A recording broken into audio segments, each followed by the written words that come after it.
ఈ స్థానాన్ని నీ ఎదురు ఎదురు రాస్తాడు ఆ చదివేశాడు. దాన్ని రక్తంతో చెప్పాలనుకున్నావు, క్షుద్రంతో మార్చాలనుకున్నావు. నిత్యం వృద్ధం కలిగే పసిబిడ్డలు కూడా బలియపోయావు. How dare you disturb my God's order?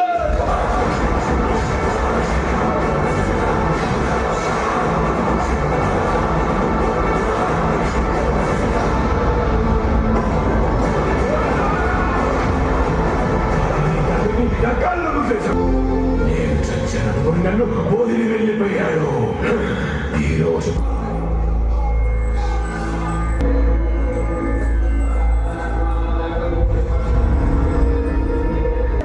ఇంతమంది ప్రాణాలు పోతుంటే ఎక్కడున్నాడు మీ దేవుడు? ఈ విశ్వం శుభాకారం ఆయనేనా?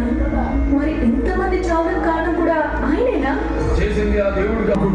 మరి మీ దేవుడు వచ్చి కాపాడాలిగా. నిన్ను పంపాడుగా. ఆ ప్రాణాలు కాపాడే శక్తి నీలో నింపాడుగా. అంటే కనిపెట్టిన మా దేవి లేదా? అంత మీ దేవుడేనా? శివుడు సాధ్యం, మనం సాధనం. అందుకే కనిపెట్టమని నిన్ను, కాపాడమని నన్ను పంపాడు. మరప్పుడు నాన్నమ్మకు నిన్ను దూరం చేసింది ఆ శివుడేగా. దూరం చేసి ఆ తల్లిని జీవితాంతం ఏడ్చేలా చేసింది నీ శివుడేగా. మానవ జన్మ కర్మాధీనం. పుట్టే ప్రాణం, పుట్టాల్సిన గర్భం, పుట్టుకతో ఏర్పడే బంధం ఆ ముక్కటి శాతం.